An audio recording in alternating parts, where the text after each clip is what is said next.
Então, boa tarde, meu nome é Suzana, sou gastroenterologista pediátrica do Hospital Infantil João Paulo II, coordenadora da residência de gastropediátrica de lá também, né, do mesmo hospital, e gastroenterologista do Serviço de Fibrose Cística também do Hospital João Paulo II. Então, nesse curso de nutrição, né, eu vou sair um pouquinho aí do que já vinha sendo falado nas aulas anteriores, né, e a gente vai entrar agora um pouco na doença, né. A gente vinha um pouco na criança saudável e agora a gente entra um pouco na doença, né? Então, me pediram para falar de alergia alimentar, né? E aí a gente vai começar uma aula um pouco extensa, eu vou colocar um pouco algumas coisas e dei uma resumida para também não ficar muito extenso, ok? O compartilhamento aqui não está indo.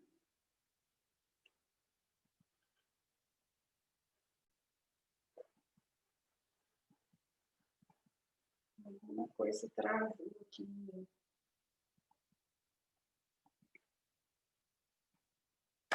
meu. Estava indo direitinho, agora travou tudo.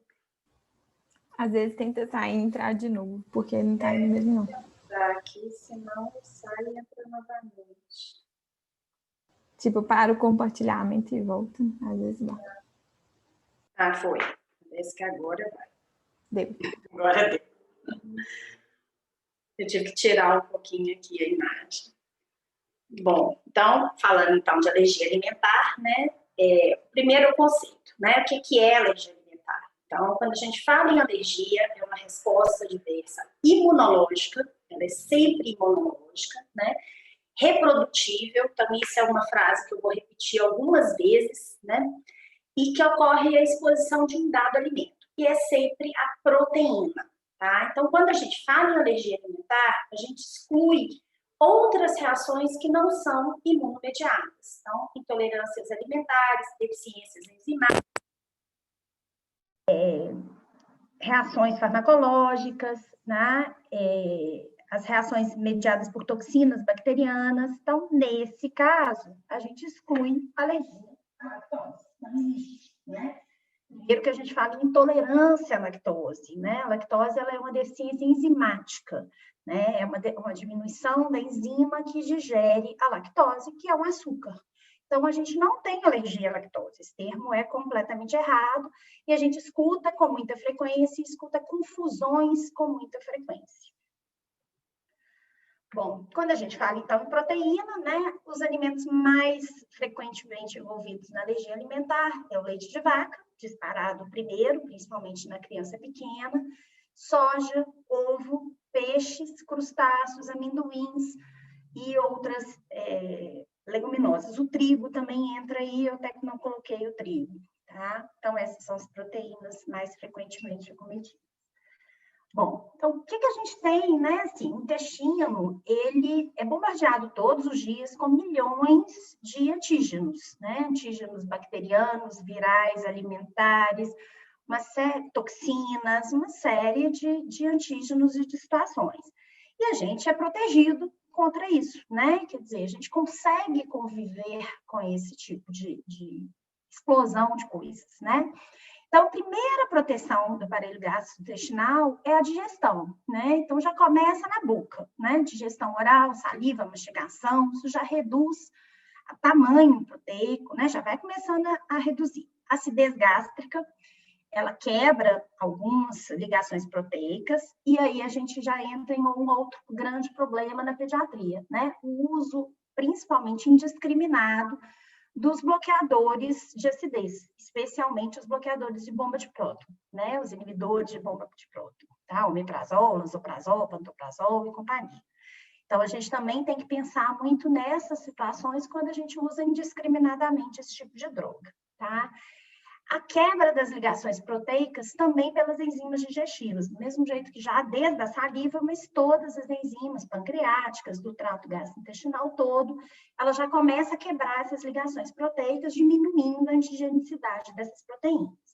O próprio peristaltismo, que vai empurrar esses alimentos, esses nutrientes mais rapidamente, o muco intestinal, que impede também essa passagem, e muito frequentemente, assim, muito importante, as tight junctions. O que são as tight junctions? São as junções entre as células epiteliais, né, os enterócitos do trato gastrointestinal, que impedem a passagem de proteínas de alto peso molecular, que é o que vai desencadear o processo alérgico. Então, o epitélio íntegro, o epitélio intestinal íntegro, ele tem uma chance menor de desenvolvimento de alergia. A mesma coisa, a criança mais velha, né? Essas tight junctions, elas estão ainda muito abertas, né?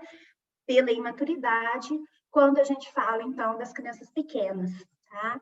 A microbiota intestinal, ela também participa muito nesse processo digestivo, e um grande protetor nosso, que é o leite materno. Vou falar um pouco mais, já foi falado nas aulas anteriores. Bom, para desenvolver alergia alimentar, né, para eu conseguir ter, então, uma alergia alimentar, é importante, a gente vai ter, então, o substrato genético. Então, a história familiar, ela é importante, não é 100%, mas ela é importante quando você tem, principalmente familiares de primeiro grau, né, pai, mãe, irmãos com alergia, já tem um risco maior dessa criança desenvolver alergia. Eu preciso estar ingerindo uma dieta com uma proteína com capacidade alergênica, então, são glicoproteínas com peso molecular entre 10 e 70 Daltons, eles já são alergênicos, então, eu preciso estar ingerindo esse tipo de proteína, esse tamanho proteico, tá? A quebra desses mecanismos de defesa, todos que eu falei, né, anteriormente, ele vai facilitar esse desenvolvimento da alergia, tendo, então, incapacidade desse desenvolvimento dessa tolerância, né? Quer dizer, tolerar aquele tipo proteico e não reagir contra ele. Bom, a prevalência, né, vocês veem aí que dá uma diferença enorme, né? Quando a gente fala em prevalência real, né, são aqui entre 6% e 8% na criança, isso é um pouco variável de acordo com os trabalhos, e entre 3% e 4% dos adultos, são principalmente trabalhos utilizando os testes de provocação oral, que é o padrão ouro para diagnóstico, tá? Ou algumas situações com IgE, outras situações que a gente vai ver no diagnóstico mais para frente. Mas, quando a gente vai em enquete, né, em perguntas, 25% dos adultos, quer dizer, dos pais, acreditam que seus filhos sejam alérgicos a algum alimento, tá? Então, por isso é muito importante a gente fazer um diagnóstico adequado, né?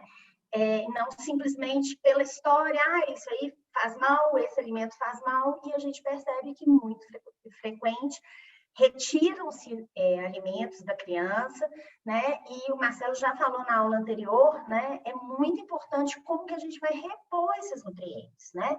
O leite de vaca, que é o principal, ele é muito importante na alimentação da criança ainda, principalmente aquela que não tem oferta do leite materno. Então, quando a gente tira um leite de vaca, principalmente o leite de vaca, mas mesmo outros alimentos, a gente tem que pensar em como a gente vai repor isso nutricionalmente. E a gente pega, às vezes, pacientes com vários sintomas inespecíficos, acreditando que é alérgico a vários alimentos, e às vezes o menino chega com uma dieta muito pobre, porque foi tirando, e às vezes nem alérgico essa criança é. Às vezes ela tem outra patologia, outra doença de base que nem alergia é. Bom, então, o que a gente tem então de alergia, né? A alergia alimentar, então, ela se divide em duas formas. As reações imediatas, ou IgE mediadas, elas ocorrem minutos a máximo 2 horas após a ingestão do alimento. Tá? E são principalmente as manifestações cutâneas, né? Ou anafilaxia. Mas também a gente vai ter aí a chamada hipersensibilidade gastrointestinal, é aquele menino que come e vomita sem parar imediatamente. A síndrome da alergia oral, que geralmente são a frutas e legumes, que são ácidos sensíveis, então, quando você engole, eles já são, a proteína já é quebrada, e com isso ela não provoca mais alergia, mas ela vai ter, pelo contato, as reações periorais, tá? E a anafilaxia, tá? Então, são as reações imediatas. Então, quando fala, ele empolou, comeu um ovo e no dia seguinte ele estava todo empolado, e isso foi pelo ovo.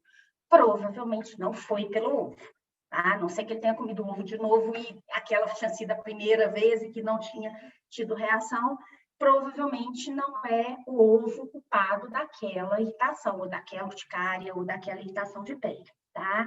Então, a gente tem que tomar muito cuidado com esse tempo, né? Pegar muito qual que é esse tempo, como que essa criança tem esse intervalo entre a ingestão e o alimento. Bom, as reações tardias ou não IgE mediadas, que está aí, né? Eu até botei em vermelhinho, realmente estão mais a minha área e eu vou acabar falando um pouquinho mais para vocês sobre elas, tá? Que é a proctite alérgica, a enterocolite, a enteropatia alérgica, os outros aí são mais controversos, e a gente tem as reações mistas, né? Que tem reação com alergia alimentar, porém, elas são tanto IgE mediadas quanto não IgE mediadas, que é a esofagite eosinofílica, gastroenteropatia eosinofílica, dermatite atópica.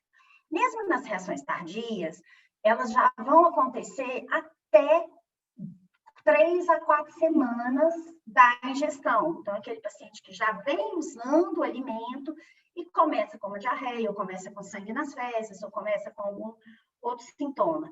Mas também não é tão longo. Então, às vezes a gente pega meninos que estão usando leite de vaca desde o nascimento e com 5, 6 meses tem um episódio de diarreia com sangue e aí já se fala que porque a diarreia com sangue lactente, isso é alergia alimentar. Não, se aquele menino está usando leite há tanto tempo, muito provavelmente aquele episódio não é por alergia alimentar. Bom, então, como é que a gente vai fazer esse diagnóstico, né? Geral, aqui eu vou pôr um pouquinho geral, depois eu vou falar de algumas das doenças, tá? Então, a história clínica é extremamente importante. É o mais importante na avaliação no paciente com suspeita de alergia alimentar. Então, esse menino está em aleitamento materno, é aleitamento materno exclusivo, poucos sintomas de alergia alimentar ocorrem no paciente com com aleitamento materno exclusivo. Tá? Principalmente o que a gente vai ter é a proctocolite, é o sangue nas fezes, né? A diarreia crônica, as diarreias graves, a gente não costuma ver no menino com aleitamento materno exclusivo, sem introdução, exclusivo mesmo, sem introdução ou de outros alimentos ou de outra fórmula de leite, tá? Quando foi introduzido esse leite de vaca na dieta, né? Quando que introduziu a alimentação complementar, né? Pensando aí na alergia também a outros alimentos, né? Não só em alergia, mas eu vou lá pensando em doença celíaca, o menino com diarreia crônica, que tem 4 meses de idade, que nunca comeu trigo na vida, nem nada de trigo na vida, tem leite materno exclusivo. Eu não vou pensar em doença celíaca nesse menino, né? Então, eu tenho que ter tido a introdução do alimento para eu ter o sintoma, né? Eu não vou pensar em alergia a ovo no menino que ainda não ingeriu ovo, a não ser que seja pelo leite materno, mas é pouco provável. Então, é um menino que não está mamando no peito, toma leite de vaca, nunca comeu ovo na vida, nunca comeu biscoito na vida, nunca comeu macarrão na vida, nada que contenha ovo, tá só com fórmula, e eu vou pensar em alergia a ovo. Não vou pensar em alergia a ovo, eu tenho que já ter essa introdução, né? A relação desse tempo, como eu já falei, da introdução do alimento suspeito com o início dos sintomas. Reprodutibilidade, isso é a parte mais importante. Não existe alergia alimentar sem reprodutibilidade. Então, se eu tenho alergia àquele alimento, eu tenho que ter reação todas as vezes que eu ingerir. E de várias formas, né? Então, ele tem quando ele toma leite, mas ele não tem quando ele toma iogurte. A não ser em algumas situações, por exemplo, ele tem empolação, tem urticária com leite, mas ele não tem com pão de queijo.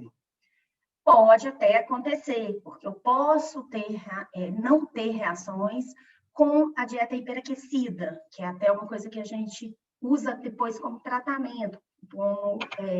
Poucos pacientes, alguns pacientes toleram o hiperaquecido, mas é nessa situação só. Tem que ser uma coisa que era hiperaquecida. Se ele come outras coisas com leite e não tem sintoma, ele toma leite condensado, ele come creme de leite, ele toma iogurte e não tem sintoma, e só tem algum tipo de sintoma quando ele toma leite, isso não deve ser alergia, Eu posso pensar em outra coisa, mas em alergia, não. Qual que é a data da última manifestação? Quando que ele teve a última vez? Às vezes a gente pega pacientes no ambulatório que tem história de alergia, está lá com 4, 5 anos de idade, ele não tolera leite, não está comendo nada de leite, ele está com restrição de leite, mas a última vez que ele teve algum problema com o leite, ele tinha 1 ano de idade. Provavelmente esse menino já pode ser tolerante. Então, eu já tenho que avaliar a reintrodução desse alimento, porque eu estou prolongando muito tempo essa restrição, né?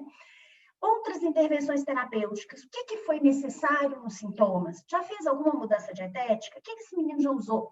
Né? O que já trocou de fórmula? Com isso a gente já consegue identificar se ele tolera ou não tolera, isso é alergia ou não é.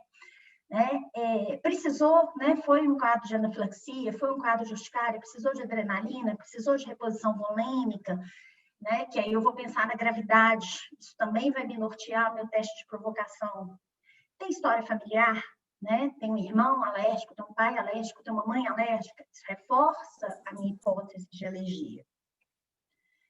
Bom, os testes laboratoriais, a gente tem muito pouco teste laboratorial para alergia alimentar, né?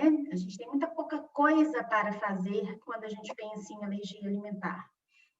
Bom, os principais são as dosagens de IgE, né? Então, é o teste cutâneo, que é o prick test, que ele mede se tem ou não IgE na pele, mas ele é quantitativo, ele é qualitativo, ele não é quantitativo, ele fala se tem ou não. A dosagem da IgE específica, ela vai mostrar se tem quantidade, né? Ele mostra quanto aquilo está reagindo. Isso é importante, principalmente na avaliação do momento da provocação. E quando que eu vou fazer algum teste laboratorial? Se eu tenho suspeita clínica de reação imediata. Só tem justificativa de eu pesquisar IgE se eu tenho uma manifestação IgE imediata. Se eu tenho manifestações tardias, como diarreia, hemorragia, qualquer sintomas, vômitos mais tardios, eu não vai justificar eu fazer uma IgE. Elas não são mediadas por IgE. Então, essa IgE vai ser negativa, independente de eu ter a alergia. E para múltiplos alimentos, a gente vê isso nos laboratórios, tá? Existem esses kits, tá, de IgE para múltiplos alimentos. Não tem valor diagnóstico. Fazer IgEs também sem direcionar, tá? Essa IgE ela tem que ser direcionada ao alimento suspeito. Então, eu acho que ele tem alergia, o sintoma foi pós leite de vaca. Eu vou fazer IgE para leite de vaca. Não justifica eu ficar fazendo IgE. Então deixa eu ver se ele tem alergia a ovo, se ele tem alergia a um monte de coisa. Se eu fizer IgEs aleatórias, a chance de eu encontrar IgEs específicas é muito grande. Tá? A gente vai mostrar sensibilidade. Na população geral, a gente tem IgEs para muitos alimentos. Isso não significa reação. Tá? Então, às vezes eu posso ver que tem uma IgE para ovo e o menino está comendo ovo e não sente nada. Não justifica suspender. Isso só vai trazer mais confusão e mais transtorno para a família e a parte nutricional dessa criança acaba muito prejudicada. Bom, então, teste de provocação, que é o padrão ouro para diagnóstico em termos de abordagem, né? O que ele consiste? Ofertar o alérgeno e o placebo, no caso do cego, né, do duplo cego, em doses crescentes, sob supervisão, tá? Eu posso fazer 3 tipos. Eu posso fazer o duplo cego, quer dizer, nem o médico, nem o nutricionista, nem quem está perto do paciente sabe, nem a família ou o próprio paciente sabem qual está sendo usado. Está sendo usado alérgeno ou está sendo usado placebo. Tá? Então, são montados alimentos, né? Um disfarçado aquela proteína, para que seja administrado em 2 momentos diferentes. A gente faz isso dependendo se é IgE mediado ou não IgE mediado, o tempo dessas ofertas, pode ser feito no mesmo dia ou pode ser feito por semana, se for não IgE mediado. E a gente, então, tem que mascarar esse alimento, tá? Quando que a gente escolhe, né? Quando que eu vou fazer um duplo cego, um simples cego ou o aberto? O aberto, eu simplesmente dou o alimento. Eu posso dar em crescentes, mas ele não está disfarçado. Tá? O simples cego, a família não sabe, o paciente não sabe, mas o profissional que está acompanhando sabe. O duplo cego, ele é um pouco mais complexo, né? Ele precisa ter uma estrutura, inclusive, para poder mascarar e também um local para que isso seja feito. A gente faz no nosso serviço, e a gente fazia muito, hoje a gente até diminuiu, a gente foi vendo que nem sempre é necessário fazer o duplo cego, tá? Mas ele tem algumas indicações mais formais. Então, aqueles pacientes que a família está muito confusa, difícil, acredita muito naquela alergia, e que a gente sabe que vai ter dificuldade para convencer de que ele não é alérgico, ou ele para definir se ele é alérgico mesmo, e os sintomas não são muito objetivos. É um menino que ele fica vermelhinho, é um menino que tem mais cólica, é um menino mais irritado, mas eu não tenho sintomas tão objetivos. Nesse, é interessante ser o duplo cego, porque até para o profissional que vai acompanhar, ele pode ter dúvida, né? Se aquela manchinha vermelha foi mesmo um urticária ou não, né? Assim, foi uma reação, não urticária, mas não foi uma reação ou não. Se aquele menino realmente fica mais irritado, que ele está com dor, com cólica, né? Então, o duplo cego, nesses casos menos objetivos, ele é mais importante. O simples cego, nos sintomas mais objetivos, tá lá, esse menino, o sintoma dele que ele tem de história é uma urticária, é um vômito, é uma diarreia, mas a família acredita muito naquilo, a gente não, porque a história não está muito confiável, ou tem um IgE negativo, a gente vai ver as indicações, mas a família está muito achando que é. Então, a gente prefere fazer o simples cego, e o aberto, naqueles que está tudo mais tranquilo, que a gente até acredita menos nessa alergia, a gente até faz mais aberto. Ele deve ser hospitalar, todas as IgE mediadas deve ser hospitalar, com veia pega, com todos os cuidados, com todas as medicações. Nas não IgE mediadas, se são reações graves, a criança teve reações graves anteriormente, foi internada, a gente deve fazer sempre hospitalar. E o domiciliar, naqueles quadros mais leves, por exemplo, a proctite alérgica, às vezes a gente acaba podendo fazer domiciliar. Bom, então, quando que a gente indica o TPO, né? Nas reações não IgE mediadas, todas, tá? Porque elas não têm teste laboratorial. Eu não tenho nenhum exame que vai me corroborar nesse diagnóstico. Então, eu tenho que provocar, tá?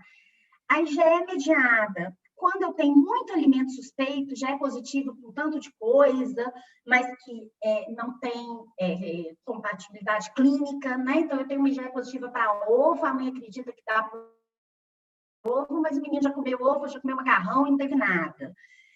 Nas relatos de reações imediatas, então, o menino tem urticária, tem angedema, tem até algumas outras coisas com determinados alimentos, porém, a IgE é negativa.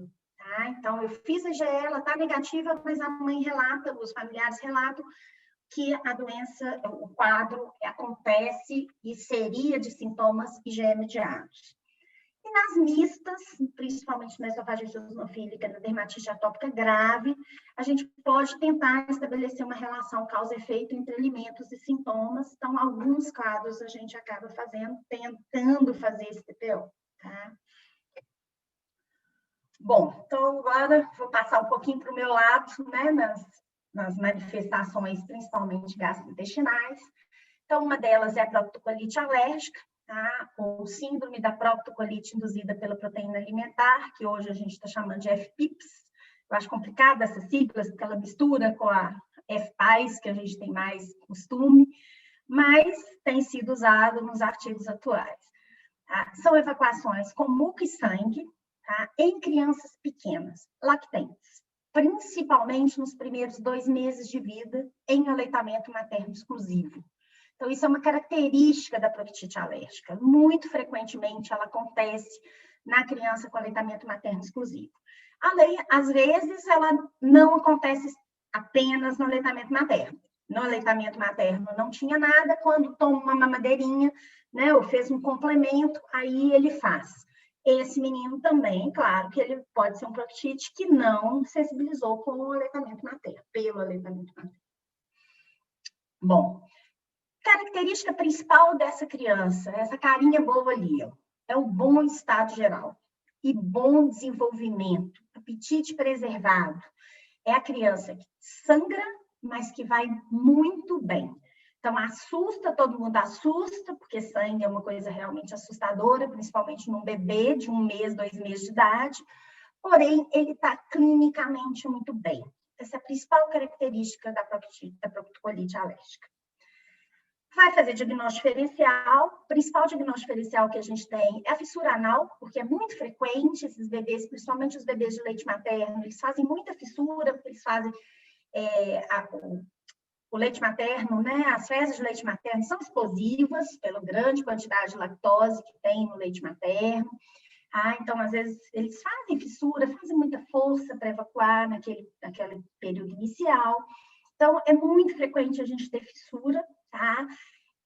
E lembrar que esse exame para avaliação de fissura, ele não é simplesmente abrir o bumbumzinho ali, mais ou menos, e olhar ali, não, ele tem que abrir mais, porque a maioria das vezes as fissuras são um pouquinho mais internas, tá? O menino de fissura, ele também está com a carinha boa, né? Porque também é um quadro benigno. As outras diagnósticos diferenciais, a gente já costuma ter outros tipos de manifestação também. Os quadros infecciosos, invaginação intestinal e a doença intestinal, inflamatória intestinal de início precoce. Esses meninos, geralmente, eles não estão bem. Quer dizer, são meninos que têm outras manifestações, né? Eles estão mais prostrados, eles não têm ganho de peso, eles têm uma distensão abdominal, no caso da invaginação, né? Então, já são meninos que não estão tão bonzinhos assim. Colonoscopia, raríssimo a gente precisar fazer colonoscopia para diagnóstico da proctite alérgica. Grande maioria a gente não vai precisar de exame.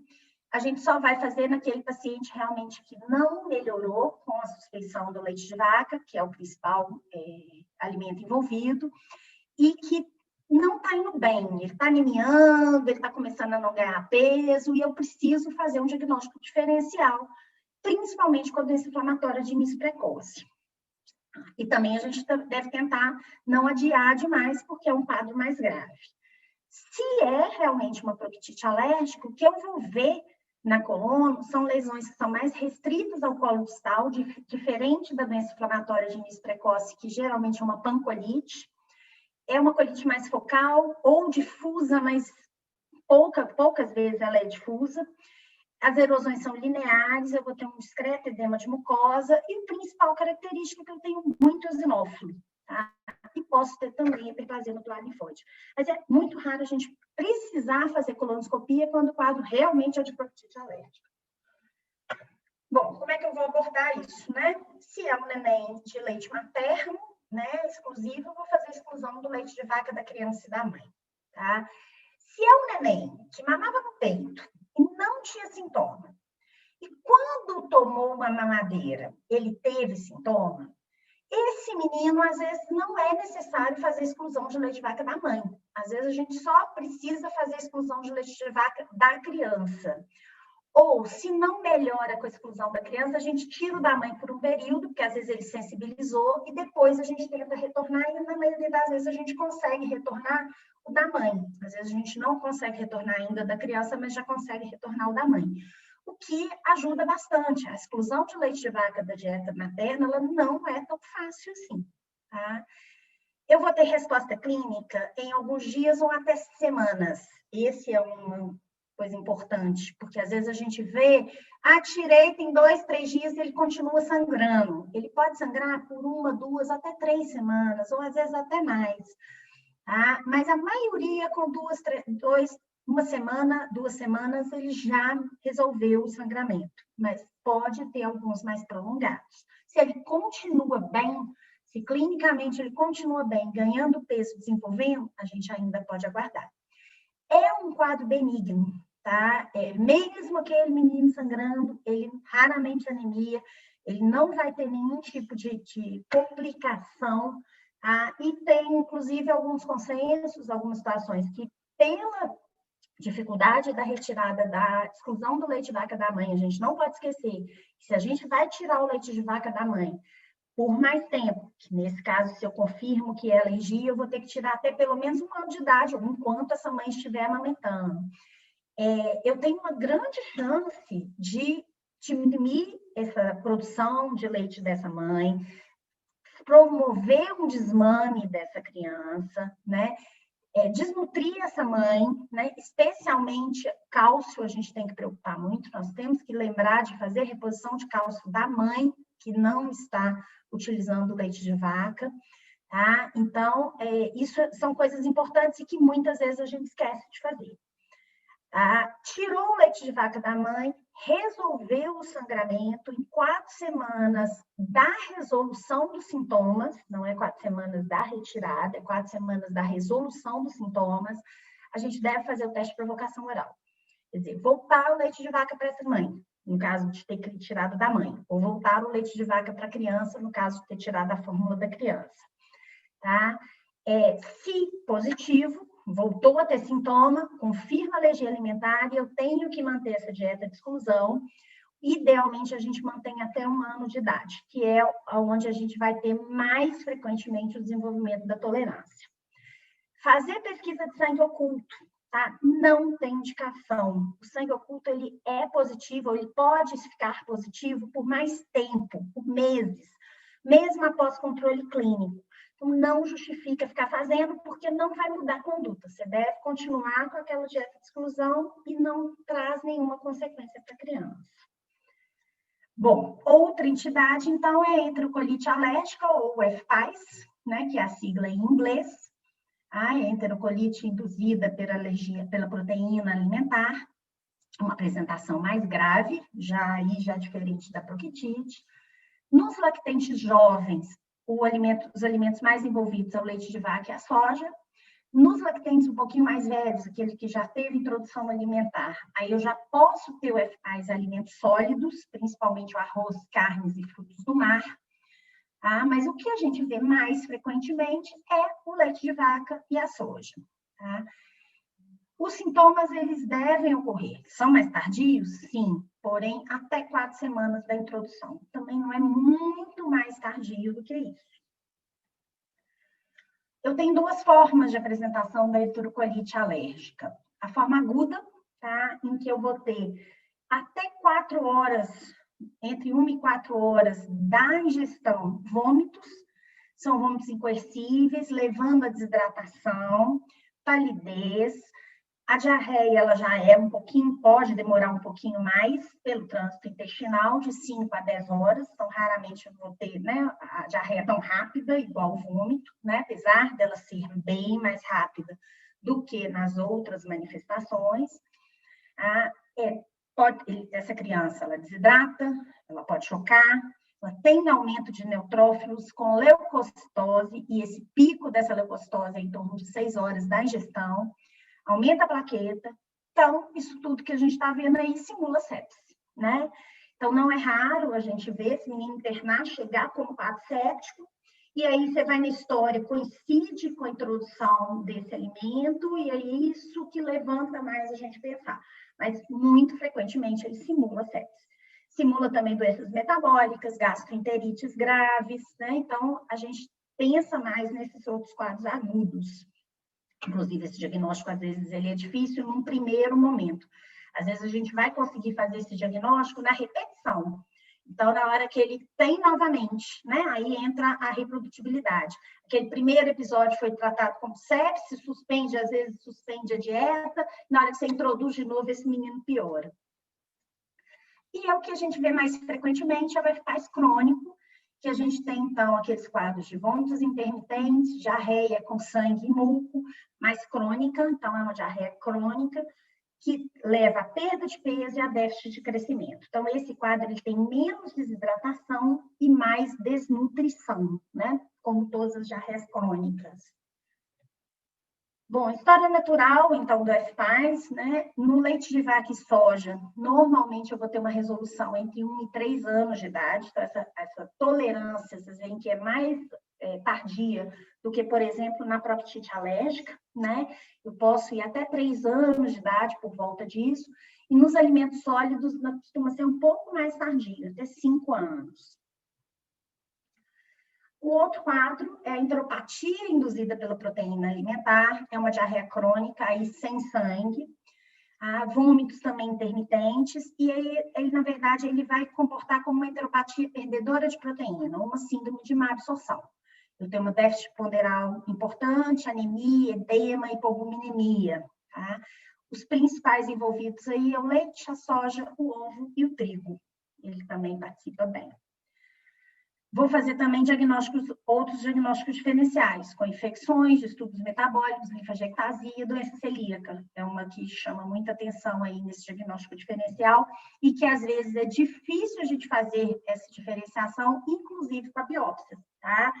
Quem já leu aí sobre biópsia de doença celíaca, essa biópsia na alergia, na enteropatia induzida pela proteína, ela é muito parecida, tá? Então, são lesões, só que aí já mais focais, na doença celíaca é mais difusa, mas isso na biópsia às vezes é difícil a gente conseguir definir, mas tem atrofia velocitária, tem alongamento de cripta, tem aumento de linfócito epitelial e tem pouco eosinófilo.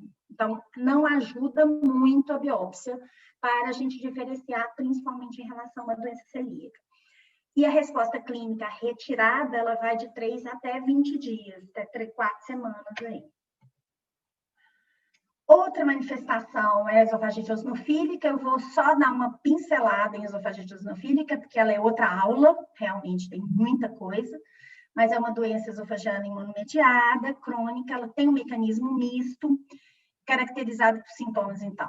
Vai ter disfunção esofagiana e infiltração eosinofílica isolada no esôfago. Isso é muito importante, tanto que toda vez que a gente vai pensar em fazer diagnóstico de esofagite eosinofílica, a gente deve fazer biópsia de esôfago, estômago e duodeno no primeiro momento, porque a esofagite eosinofílica ela só vai ter eosinofilia no esôfago.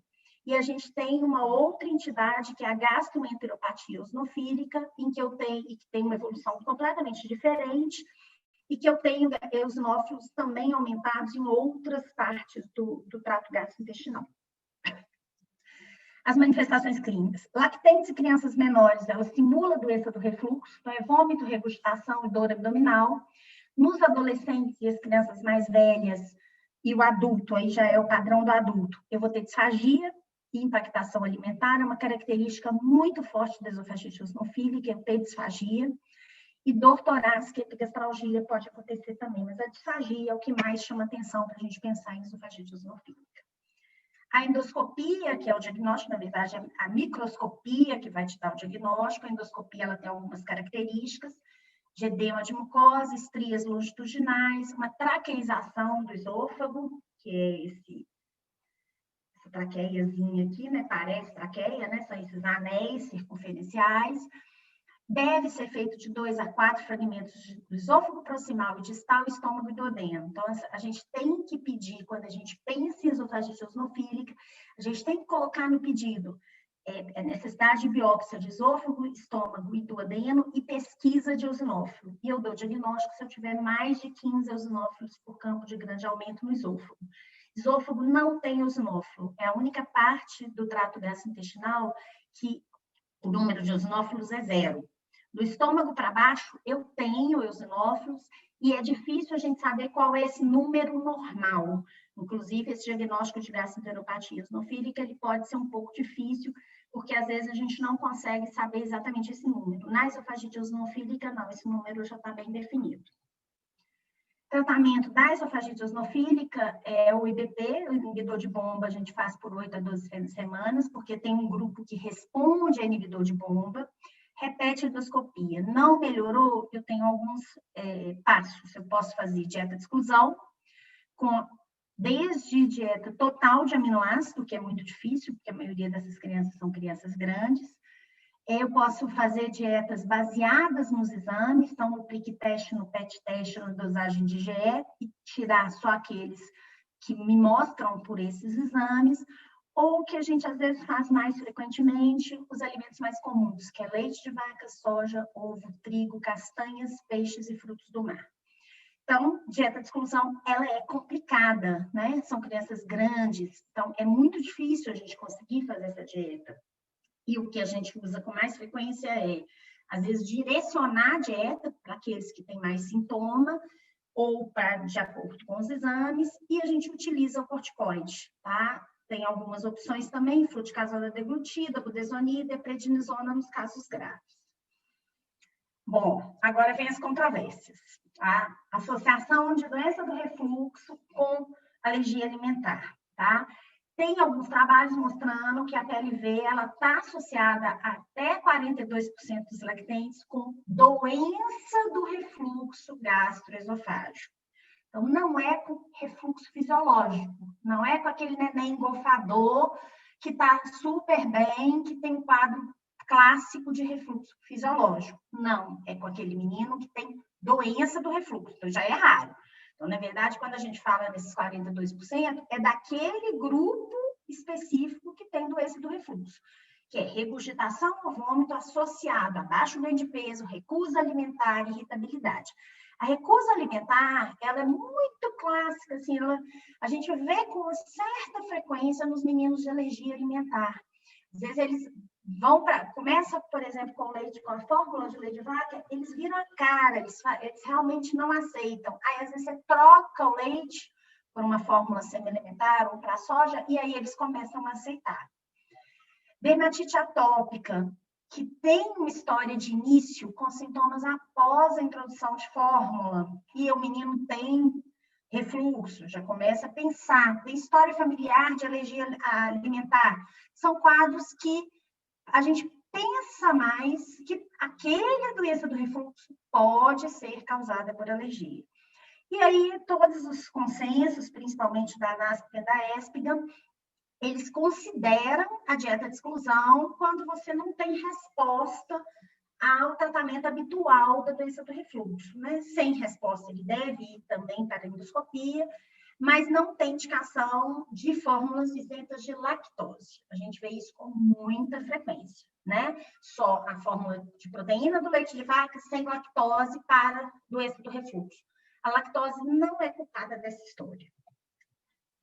Constipação, outra controvérsia, mais controvérsia ainda. Parece que a alergia alimentar ela pode estar associada à desmotilidade e isso levar à constipação, mais frequentemente nos lactentes. Aquela constipação refratária, eu tenho que fazer os outros diagnósticos diferenciais, principalmente a doença de Hirschsprung, mas é possível considerar a suspensão do leite de vaca por 2 a 4 semanas. Não melhorou? Não é alergia a leite de vaca. Melhorou? Reintroduzo novamente e faço teste de provocação. Então, não é uma coisa para ficar tirando, deixando isso para o resto da vida. Tá? Cólica, aí que é a coisa mais controversa ainda. Então, são crises, né? A gente considera a cólica do lactente crises exacerbadas de choro inconsolável que se desenvolve nas primeiras semanas de vida. Persistem até o 3º, 4º mês.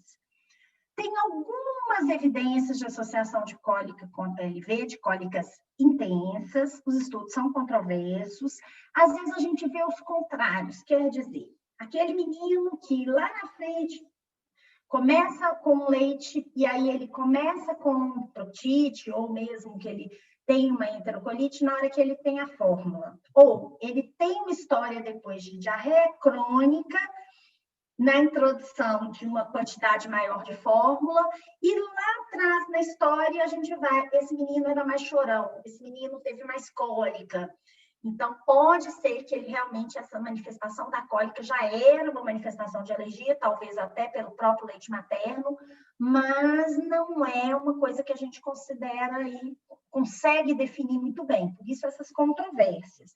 Mas aqueles meninos que tem principalmente a cólica associada a outros sintomas, vômito, recusa alimentar, diarreia ou constipação, dermatite atópica, eu poderia considerar a suspensão de leite de vaca da mãe ou da criança. Aquele neném que vai muito bem, que não tem mais nada, mas é um neném mais chorão, a gente tem que parar para pensar e tomar cuidado para não fazer muitas iatrogenias, né? Começar a trocar fórmula, e isso vai complicando. Porque você troca, o menino não melhora e vai virando uma confusão na cabeça dessa mãe.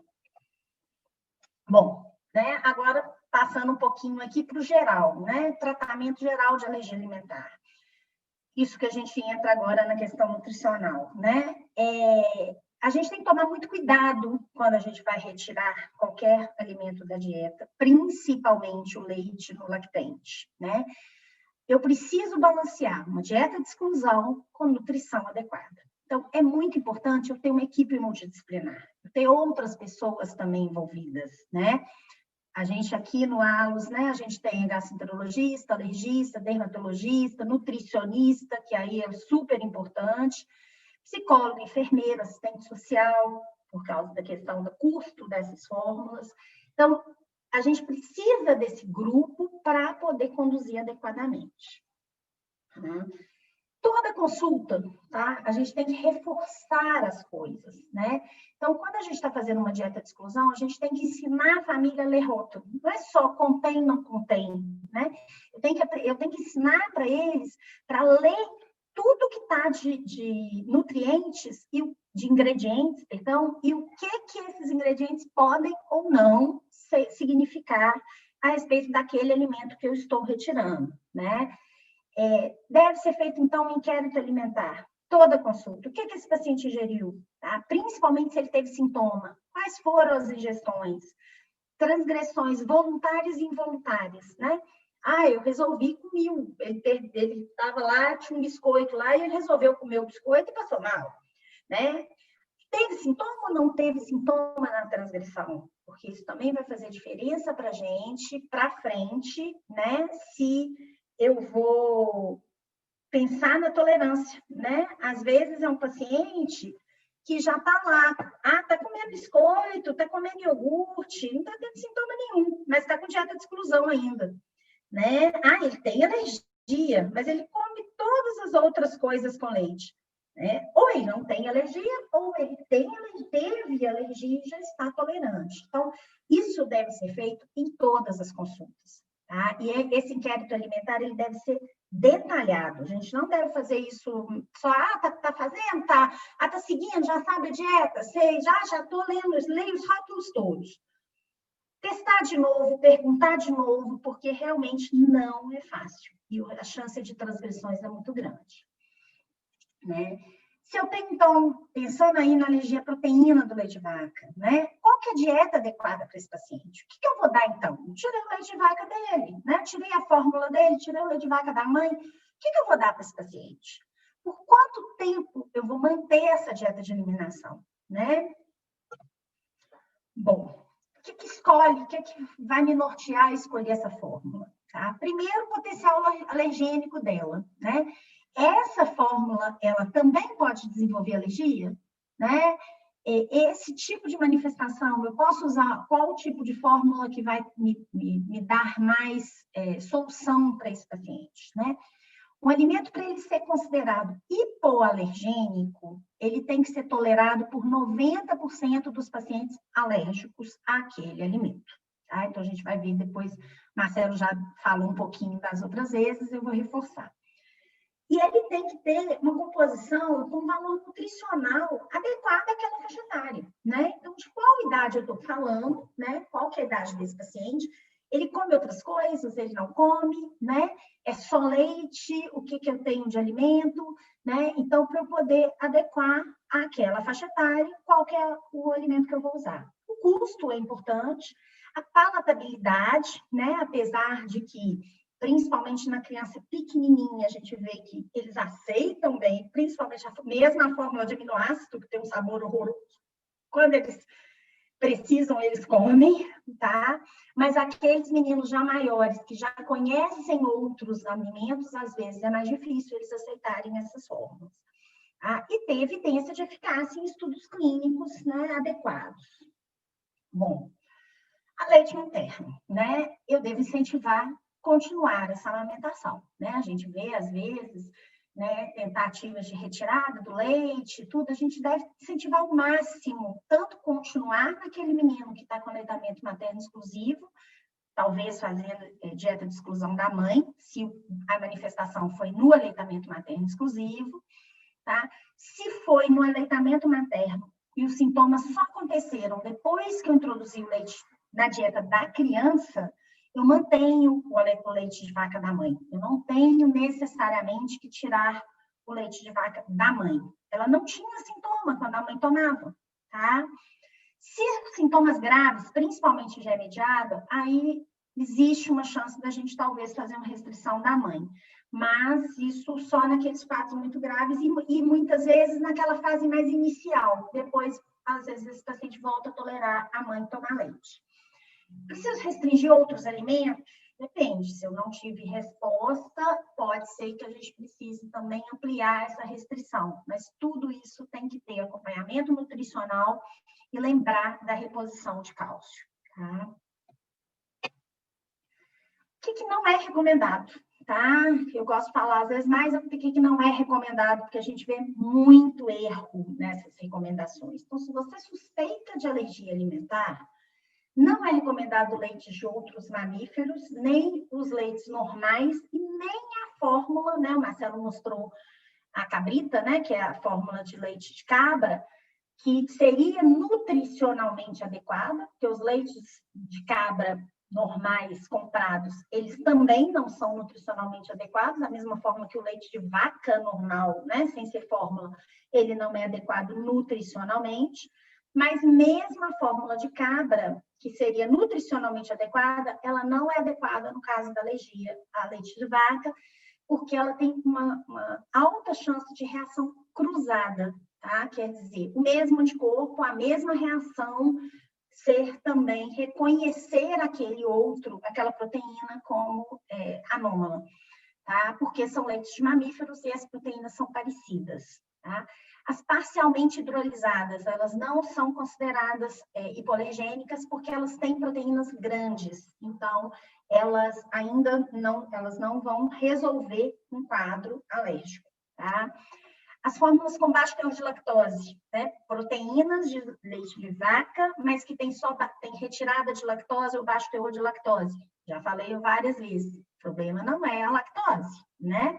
Então, eu tenho que tirar a proteína, não tenho que tirar a lactose, necessariamente.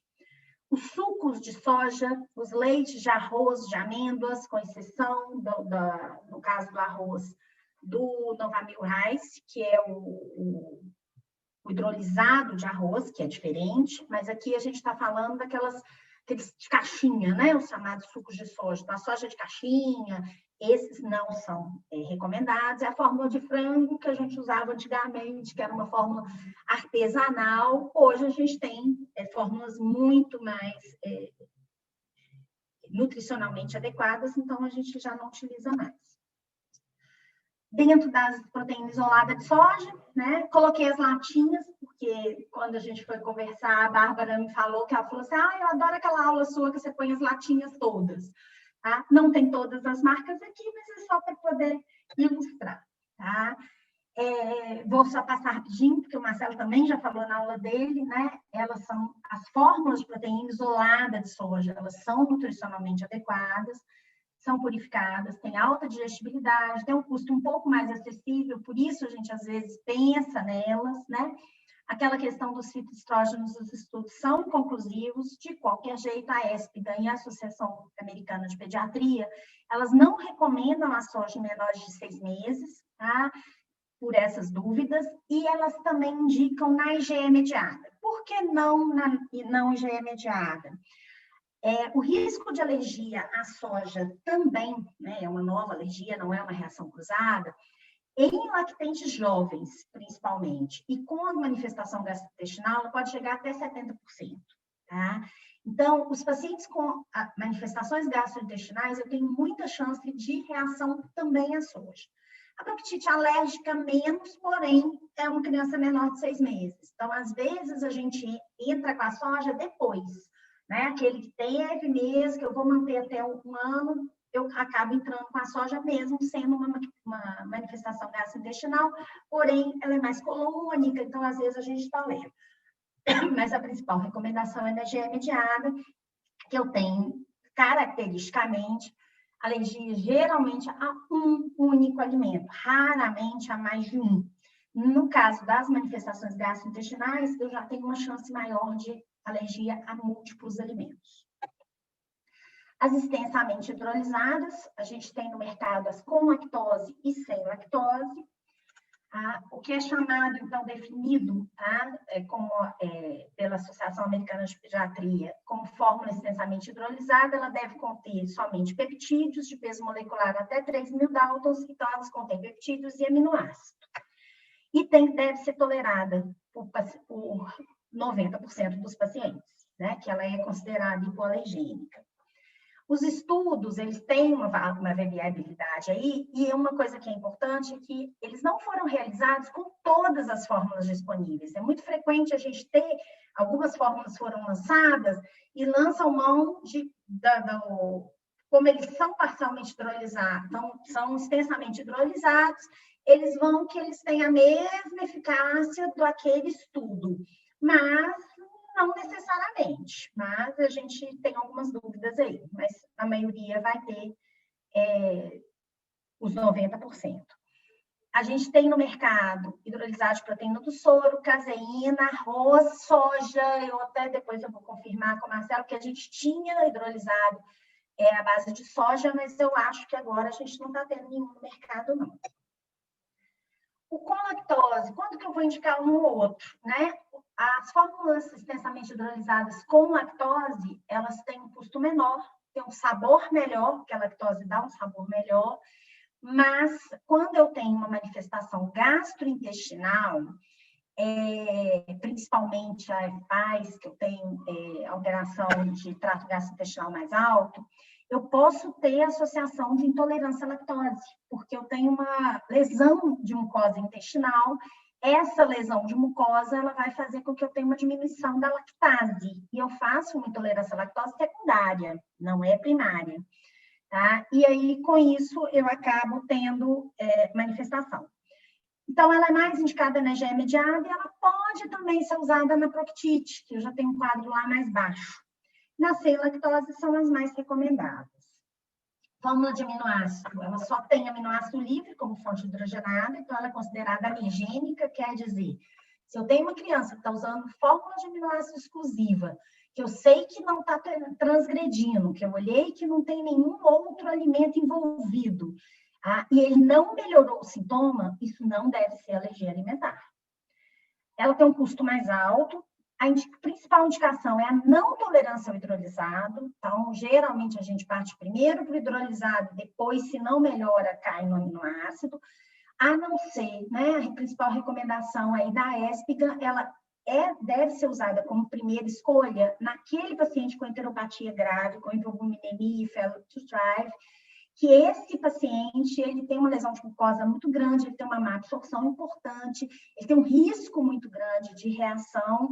Então, esse a gente deveria começar com a fórmula de aminoácido e depois que ele estabilizasse, eu poderia fazer a progressão, né, a regressão, na verdade, eu voltar para a fórmula hidrolisada posteriormente. E quando que eu devo introduzir o alimento, reintroduzir o alimento, né? Vai depender da idade do início dos sintomas, da gravidade dos sintomas e se é IgE positivo ou não. O teste de provocação oral, então, eu vou manter uma dieta, se eu tenho um teste de provocação oral positivo, eu mantenho a dieta de exclusão por mais 6 a 12 meses para a proctite e 12 a 24 meses para o FPAS. Então, depois que eu já fiz o teste de provocação, a gente vai ver um pouquinho isso aí lá na frente. Nas IgE mediadas, eu vou acompanhando com essa dosagem de IgE específica a cada 6 a 12 meses, e quando esse IgE cair ao nível que eu já tenha um valor preditivo positivo baixo, para que ele seja alérgico ainda, eu vou provocar. Aí eu vou só citar um pouquinho de prevenção e de história, tá? Que isso é uma coisa que mudou, tá? Em 2000, a Associação Americana de Pediatria, ela sugeria, então, introdução de sólido depois de 6 meses de idade em crianças de alto risco e protelar ao máximo os alimentos alergênicos. É o que a gente vinha aí já de mais tempo. Em 2006, o consenso do Colégio Americano de Alergia, Asma e Imunologia, ele confirmava essas recomendações. Ao mesmo tempo, em 2005, um pouquinho antes, a Sociedade Australiana ela já começava a incluir o leite de vaca entre 4 e 6 meses, mas manteu evitando amendoim, nozes e frutos do mar até 2 a 4 anos. Então, já tinha uma certa controvérsia. Em 2010, veio um estudo que era prospectivo, não intervencionista de Israel, mas era uma coorte grande, em que ele avaliou a incidência de alergia à proteína do leite de vaca, IgE mediada, apenas IgE mediada, e que ele viu que ele estudou, na verdade, 2 grupos étnicos, árabes e judeus, e viu um maior risco na introdução quando esse leite era introduzido mais tarde, entre 4 e 6 meses. Ele achou que aqueles meninos que comeram mais cedo e tomavam leite mais cedo, eles tinham menos alergia. Tem um viés nesse estudo, é que ele comparou árabes e judeus, os árabes tinham menos alergia, eles tinham uma introdução precoce, sim, do leite de vaca, mas eles tinham, ao mesmo tempo, maior tempo de aleitamento materno. Então, eles davam essas mamadeirinhas precocemente, porém, a amamentação era mais prolongada. Então, isso deu umas certas dúvidas, mas já começou a levantar alguns dados aí de que adiar muito essas introduções podem não ser tão boas. E aí tem uma composição da Ana Nova, que desde 2011, e que ela coloca aí o aleitamento materno exclusivo até 4 a 6 meses, como todos os benefícios comprovados, né, como a gente sabe, mas que a introdução de sólidos entre 4 e 6 meses, ela reduziria a alergia e imunomodulação e levaria a uma imunomodulação. Então, começa-se a falar em não se adiar a introdução, né? Antes a gente tinha essa história, jogava para 3 anos, 2 anos, 1 ano o ovo. Não, já começa a pensar, não, deve introduzir tudo antes. E aí vem um grande estudo, que é o estudo LIP, tá? Que é o estudo do amendoim, em 2015, em que esse estudo foi motivado porque ele teve uma observação prévia da prevalência de alergia a amendoim era 10 vezes menor nos judeus que moravam no Reino Unido do que os judeus de Israel. Tá? E aí eles fizeram um estudo randomizado com 640 crianças que avaliavam esses grupos que tinham dermatite atópica e grave e alergia ao ovo, que eram pacientes com alto risco para desenvolvimento de alergia a amendoim também. E no grupo, eles introduziram amendoim entre 4 e 11 meses, no outro grupo, eles evitaram o amendoim até 60 meses. E com 60 meses deram amendoim para esses pacientes, fizeram um desafio oral. A prevalência de alergia a amendoim no grupo que evitou o amendoim foi bem maior, foi 13,9%, e no grupo que não evitou, desculpa, ficou errado aí, no grupo 1 era 1,9%, agora que eu vi que saiu errado. E aí, em 2017, houve, então, uma modificação do guideline, aquele anterior, de 2010, para o diagnóstico e manejo, né? E aí eles colocam, paciente que tem eczema grave, alergia ao ovo, alto risco, valeria a pena fazer IgE para amendoim? Isso a gente está falando de Estados Unidos, né, que tem uma incidência de alergia a amendoim muito alta, não é o nosso caso, então aqui a gente não justifica muito fazer essa IgE a princípio, mas tem que pensar em alguns casos. Se é negativo, introdução dos sólidos entre 4 e 6 meses e o amendoim, e aí ele põe até uma quantidade grande de amendoim. Eczema leve a moderado, introduziu amendoim de 6 meses, de acordo com o hábito familiar. Sem eczema ou outra alergia, introdução também de acordo com a preferência familiar. Mas ele fala em não adiar. Então, o principal que a gente tirou desses quadros é que a gente não deve mais adiar a introdução alimentar. E aí, fechando um pouquinho, resumindo um pouquinho, né? Quanto mais precoce o aparecimento da alergia alimentar, principalmente o FPAS, ou as IgEs, que às vezes dão muita confusão e mexe muito com as dietas, maior a chance de prejuízo do desenvolvimento, né? Então, a gente tem que tomar muito cuidado com como a gente repõe esse nutriente que foi excluído, né? E fazer um diagnóstico adequado, tá? Isso impacta muito na vida da criança e na vida da família, tá? O uso de produtos de soja, né, sem proteína isolada, com baixo teor calórico, ou de outras fórmulas vegetais também, né, não adequadas, eles vão levar a prejuízos nutricionais específicos, principalmente cálcio e fósforo. As crianças que, apesar do uso de hidrolisado proteico, ou naqueles com síndrome de má absorção grave, que tem uma condição nutricional comprometida, eles devem usar, então, a fórmula de aminoácido, e que a manutenção do aleitamento materno exclusivo até os 4, 6 meses de idade, pelo menos, né? Aliás, exclusivo até 6 meses, e depois manter o aleitamento materno, é a melhor opção na prevenção da alergia alimentar também, né? Então, espécie específico, né? Cada um com seu leitinho. Então, era isso. Obrigada, gente. Deixa eu voltar aqui para o compartilhamento.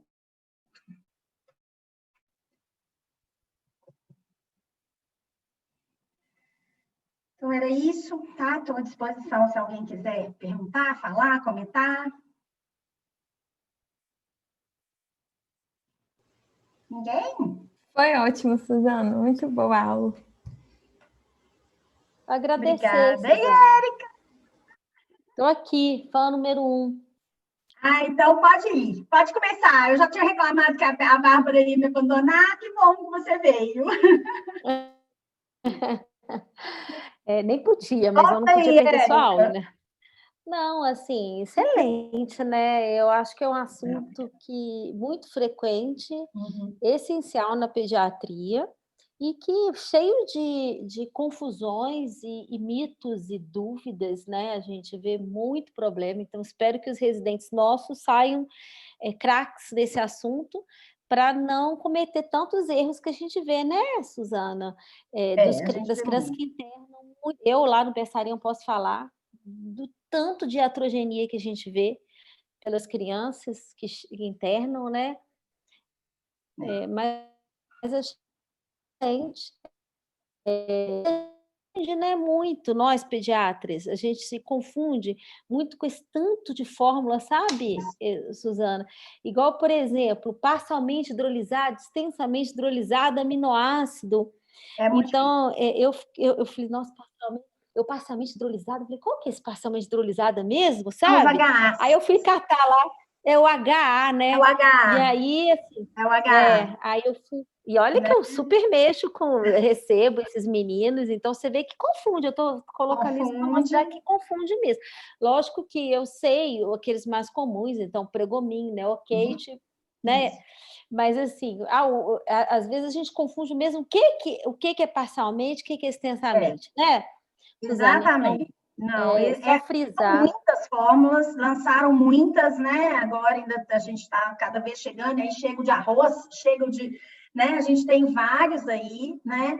E isso realmente confunde, né? Os parcialmente hidrolisados, hoje, antigamente eles tinham umas recomendações, eu nem coloquei para não confundir mais, mas a gente pode falar, para o uso do parcialmente hidrolisado na prevenção, né, daquele menino que não podia usar o leite materno, né, ou tinha alguma contraindicação, ou não precisaria de algum complemento, e tinha uma história familiar forte positiva para alergia alimentar, se recomendava o parcialmente hidrolisado. Isso é muito controverso, hoje as recomendações caíram, então não está ainda, assim, a princípio não teria nem para isso. Então, a própria indústria, antes ela vinha com essa utilização, né, nas propagandas, no marketing, e hoje elas já inverteram, né? Estão usando parcialmente hidrolisado agora,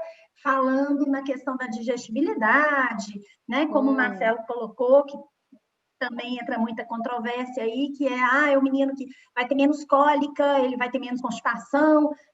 A gente tem algumas dúvidas a respeito de tudo isso, porque às vezes na prática você está lá no berçário e você vê, né, Érica? Não é bem isso que a gente vê muito, né? Então, às vezes a gente vê isso no consultório, que é muito variável essa resposta, né? E não é uma coisa aí. Agora, para alergia, elas não são recomendadas. Elas não tratam alergia. Sim. Alergia não deve ser usada. Su, tem duas só questões assim. Uma que eu acho que é muito frequente na prática nossa, e se você puder falar um pouquinho mais, eu acho que vai valer a pena, é da proctite. Você falou proctocolite, né? Que é Proctocolite super comum, volte e meia interna lá no berçarinho. E aí Esse é o mais... eu fiquei um pouquinho, eu fiquei um pouquinho em dúvida só na questão do... a criança, geralmente a criança está até amamentando exclusivamente leite materno, Sim. mas se ela precisaria ter tido uma exposição ao leite de vaca ou sua mãe mesmo? Sim, sua minha mãe. dúvida. Não. Explica melhor, por favor. Oi? Explica melhor. Não necessariamente, sim, não precisa ter tido a mamadeirinha do berçário, não, tá?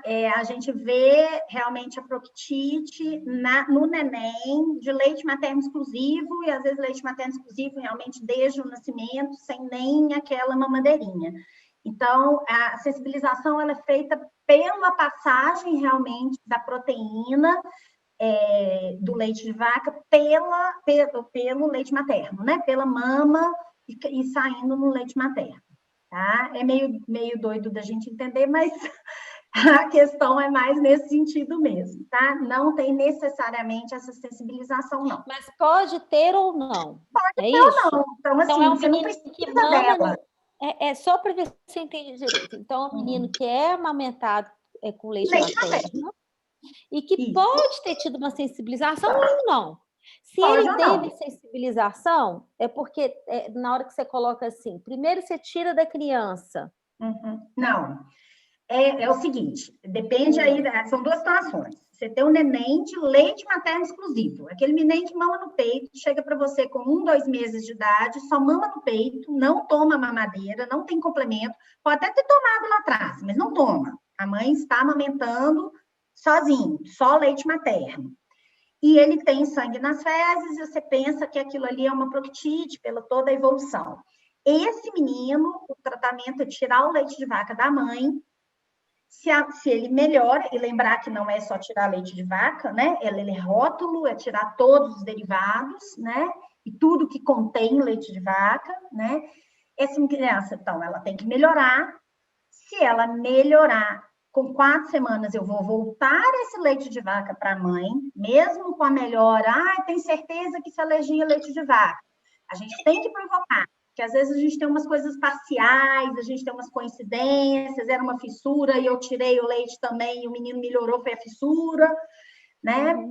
Então, eu tenho que provocar, por quê? Porque eu vou manter esse menino em dieta de exclusão, tanto da mãe, parar de tomar leite enquanto ela estiver amamentando, quanto introduzir uma outra fórmula para esse menino. Se eu precisar introduzir outra fórmula para essa criança que eu defini que ele é uma alergia a leite de vaca, eu não vou introduzir leite de vaca.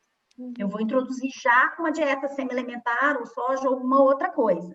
Eu não vou introduzir leite de vaca. Então, por isso, eu preciso confirmar que realmente aquele processo é alergia alimentar. Então, tem que provocar. Se é um neném, tem lá 1 mês, 2 meses de idade, ou mais velhinho, tá? Vamos supor que ele tenha lá uns 3, 4 meses de idade. Toma leite materno há 3 meses, há 4 meses. Não teve manifestação nenhuma. A mãe começou a complementar lá com 3 meses, com 3 meses e meio, 4 meses, esse menino começa a sangrar. Ou com 1 semana, esse menino começa a sangrar. Esse menino, eu posso tentar tirar primeiro essa mamadeirinha e deixar essa mãe tomar leite. Por quê? Ele estava 3 meses tolerando. Agora, se ele tem 1 mês e pouquinho, às vezes a gente tira os 2, porque ele pode estar naquela fase que ele ia desenvolver ainda a alergia pela mãe, porque ele ainda é novo, né? Porque ele desenvolve até os 2 meses de idade, mais ou menos. Então, se ele é mais novinho, às vezes a gente tira os 2 e depois eu reintroduzo o da mãe primeiro. Eu provoco o primeiro com o da mãe. Se ele não teve sintoma, aí eu provoco o dele. Mas eu primeiro provoco o da mãe. Agora, se é o menino mais velhinho, aí eu não tiro da mãe, não. E se é outra manifestação, também mais velho, né? Então, Uma história que mamava no peito e eu começo com leite com fórmula e aí um mês depois esse menino começa com uma diarreia crônica, ele na verdade a manifestação dele é de um EFAS ou é de uma enteropatia, se ele não é grave, né? Mas ele tem um quadro, ou é uma urticária, ou ele tem uma outra manifestação IgE mediada, por exemplo, eu tiro dele, mas eu não vou tirar o da mãe, a princípio, a não ser que aquela manifestação dele foi uma manifestação muito grave, que aí às vezes eu tenho que tirar o da mãe para poder zerar tudo para depois eu reintroduzir. Tá? Deu para entender? Não, super, perfeito. E eu fiz questão de perguntar, porque eu acho que é uma muito da prática, é muito comum, sabe? E aí a gente vê muito, às vezes o menino que mamava no peito, bonitinho, teve sintoma, às vezes até sintomas IgE mediados, a gente vê isso até mais, a não ser na anafilaxia grave, que aí às vezes eu tiro tudo, mas às vezes o menino teve uma urticária lá com leite de vaca, eu confirmo que ele realmente tem uma alergia a leite de vaca, mas ele tolerava mamar no peito. Tá? E tem alguns estudos mais antigos, eu não vi coisa recente de incidência de prevalência, eu lembro de coisas mais antigas, que falam que só 5% dos meninos que têm alergia, que mamam no peito, que têm alergia alimentar, vão ter reação com leite materno, com a mãe, com leite passado pelo leite materno. A grande maioria vai tolerar. Tá? Eu não vi essa incidência atual, então pode ser que tenha até mudado, tenha tido algum outro estudo, realmente eu não vi recentemente. Não procurei isso recentemente. Excelente. A minha outra pergunta é uma coisa mais específica, mas é só perguntar se é isso mesmo. É difícil, às vezes, aquela forma da enteropatia, aquela forma de alergia à proteína manifestada pela enteropatia perdedora de proteína, que parece que é menos frequente, né? Pode ser difícil o diagnóstico inflamatório intestinal precoce, né? Aí eu fiquei lembrando daquela nossa paciente, né?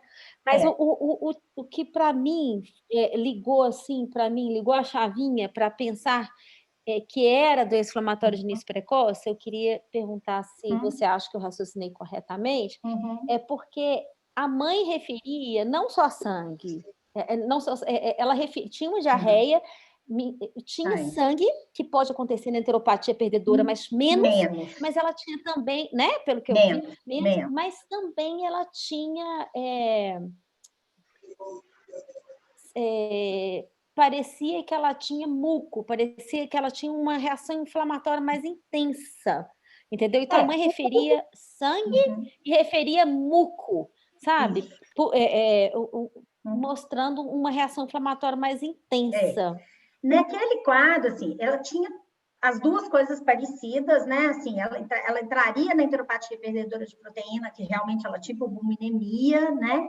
Tinha realmente também o sangue, que é menos frequente na enteropatia, a gente pensa mais na EFAS, né? Na enterocolite, na verdade, eu vou ter uma enterocolite, eu tenho uma colite, tá? Mas essa menina, ela foi pensada em alergia alimentar, e é o que a gente pensa primeiro, às vezes, porque é a mais frequente, muito mais frequente que a doença inflamatória, mas tem uma característica muito importante e que foi ficado mantendo o diagnóstico de alergia à proteína por muito tempo, que essa menina acabou desnutrindo.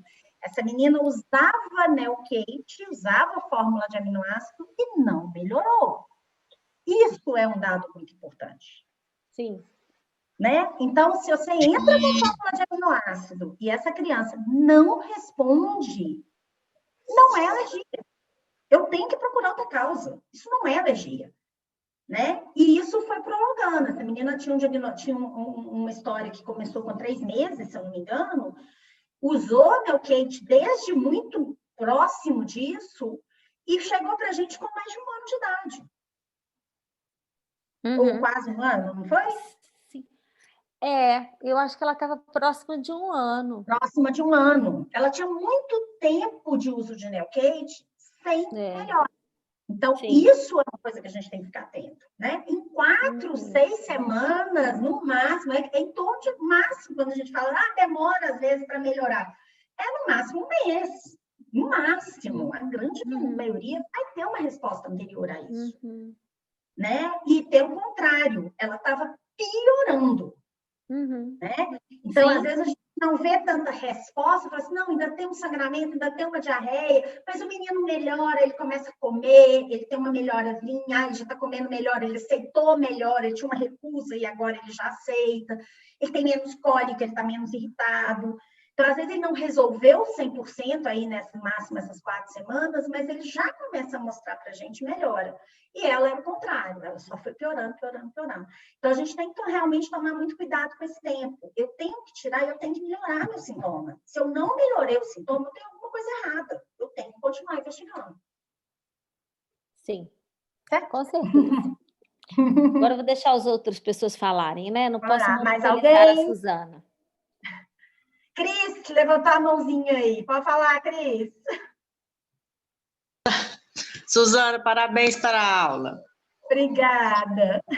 Eu estava querendo lembrar para os meninos, assim, essa questão que você falou muitas vezes, suspender o leite, trocar leite, suspender dieta, prestar atenção no que está dando de nutriente para esse menino, né? Isso. E aí eu lembrei do nosso caso, que nós tivemos uma menina com diarreia crônica, com kwashiorkor, desnutrida de kwashiorkor, inchada de kwashiorkor. Fomos ver o que ela estava tomando, um leite de arroz, né, entre aspas, que não tinha 1 grama de proteína. Era extremamente. 0. E a hora que o pai falou leite de arroz, eu pensei assim, estou tão desatualizada, nem conheço esses leites de arroz. Deixa eu ver a lata. A hora que eu olhei a lata, 0% de proteína. Né? Então, acho que isso que você falou, muito, muito importante, isso, prestar atenção na reprodução das coisas. Reposição. E a gente está vivendo um momento que, assim, fica mais complicado ainda, né? Até do ponto de vista leigo também, mas também da gente tomar cuidado, porque a gente vê essas recomendações, inclusive de médicos, né? Que tem muita fórmula, muita coisa no mercado hoje, né? E muita moda, né? Ah, o leite de arroz é mais saudável, o leite de amêndoa é mais saudável, né? O leite de soja é mais saudável. O de soja até que já tem algumas outras coisas aí que o povo tem, alguns têm um pouco de medo. Mas o leite de coco, o leite de amêndoa, né? A gente tem que lembrar que a gente está falando de lactente, né? Que ele precisa de um teor proteico alto e que o teor proteico dele está quase todo no leite, ou todo no leite, se é um lactente jovem, né? E realmente ele vai desnutrir, né? E é o que a gente viu e a gente vê com uma certa frequência, né? E a outra situação é aquela dos múltiplos alimentos, né? Começa a ter um tanto de sintoma, o menino, às vezes, ele tem uma dermatite atópica, que ele vai ter as idas e vindas da dermatite atópica, e aquilo começa a ser atribuído a um tanto de alimento, né? Então, um dia ele come, a gente teve paciente, né? Alergia a inhame, alergia não sei o quê, você começa a ter um tanto de coisa, a gente tem uma alergia em inhame de verdade, mas ele vai ficar sem inhame, não vai fazer mal nenhum para ele não comer inhame na vida, né? Mas a gente... Oi? Nem tão gostoso assim, esse inhame. Não tem problema nenhum, né? Mas a gente começa a ver meninos com restrições alimentares muito intensas, a gente vê muito isso na dermatite atópica, né? Por causa das lesões de pele, né? E das pioras da dermatite atópica normais, que elas vão piorar com vários outros fatores que não é o alimento, e a gente começa a ver restrições muito grandes. A gente vê menino que está comendo chuchu com frango, mais nada. E olha lá, né? Então, a gente tem que tomar muito cuidado com essas grandes restrições e com o que nós vamos reintroduzir para esses pacientes. Quais são esses leites que a gente vai reintroduzir? E a outra coisa que a gente vê muito é os trocando 6 por meia dúzia, né? Ah, eu acho que tem um menino com sangue nas fezes e vai adiando o diagnóstico. Aí ele tem sangue nas fezes, aí eu troco, tira a lactose da dieta, né? Tira a lactose da dieta da mãe, né? Que também não vai resolver nada, a mãe que tomar leite sem lactose vai continuar, né? Ou troca por essas fórmulas parcialmente hidrolisadas, ou troca de fórmulas, né? Mas todas de leite de vaca. Então, às vezes é muito frequente chegar no consultório, já usei um tanto de leite, aí você vai ver todos leite de vaca, não tem diferença, né? Então, realmente, a gente tem que tomar esse cuidado. Toda vez que a gente vai realmente indicar alguma fórmula para a criança, né, é importante realmente a gente estudar o que eu estou indicando, né? Por que eu estou usando aquilo? É aquilo que o Marcelo falou na aula dele, né? São muitas fórmulas, são muitas informações, o marketing é pesado, né? Mas é importante a gente tentar se aprofundar. Eu vou indicar isso. Por que eu estou indicando isso? Isso é bom realmente para essa criança, né? Tanto do ponto de vista da criança normal, quanto da criança doente, né?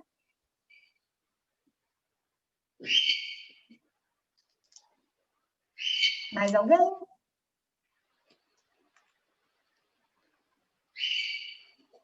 Ninguém mais? Tá bom?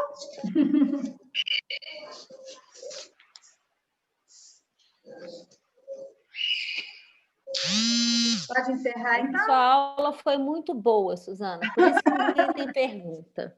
Foi excelente. Tá bom. De Ou verdade. Então, não entendeu nada e não quer perguntar por causa disso. Nada, foi muito didático, eu tenho certeza. Foi muito boa mesmo. Obrigada. Tá vendo? Foi muito boa, deu para tirar várias dúvidas. Obrigada. Mas eu entendo a angústia da Suzana, porque a gente dá uma aula já é difícil, dar uma aula online é pior ainda. Porque a gente não está vendo ninguém, a gente está olhando para o computador. É horrível, a gente não tem a expressão facial das pessoas, né? Exatamente. Mas pode ter certeza que foi muito boa a sua aula, viu? Obrigada. Mas parabéns, muito obrigada. Beijo. Foi ótimo. Beijo. Tchau, gente.